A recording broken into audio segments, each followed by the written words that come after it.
ഷിരൂരിൽ മണ്ണിടിച്ചിലുണ്ടായ സ്ഥലത്ത് ഡ്രഡ്ജർ ഉപയോഗിച്ചുള്ള മണ്ണുനീക്കം തുടരുന്നു. ഈശ്വർ മാൽപെ പുഴയിലിറങ്ങി നടത്തിയ തെരച്ചിലിൽ മരക്കഷ്ണം ലഭിച്ചു. മരക്കഷ്ണം അർജുൻ ഓടിച്ച ലോറിയിലേതാണെന്ന് ലോറി ഉടമ സ്ഥിരീകരിച്ചു.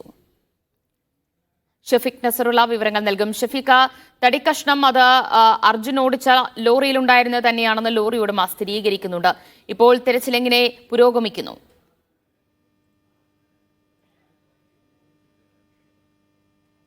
ഈശ്വർ മൽപ്പെ നടത്തിയ തെരച്ചിലാണ് നേരത്തെ ഒരു തടിക്കഷ്ണം ലഭിച്ചിരുന്നത്. ആ തടിക്കഷ്ണം ലോറിയിൽ ആണ്, തൻ്റെ ലോറിയുടേതാണ് എന്ന് കൃത്യമായി മനാഫ് സ്ഥിരീകരിച്ചിട്ടുണ്ട്. അതോടൊപ്പം ഇപ്പോൾ ഈശ്വർ മൽപ്പ ഈ പുഴയിൽ ഇറങ്ങി പരിശോധന നടക്കുന്നുണ്ട്. ഈ പരിശോധന നടത്തിയതിനു ശേഷം ഉടമ മനാഫിനെ ഈശ്വർ മൽപ്പ വിവരം അറിയിച്ചത് താഴെ ലോറിയുടെ ഒരു ഭാഗം കണ്ടെത്തിയിട്ടുണ്ട്. ആ കണ്ടെത്തിയ ഭാഗം ഒരു ചരട് കെട്ടി അടയാളപ്പെടുത്തിയിട്ടുണ്ട്.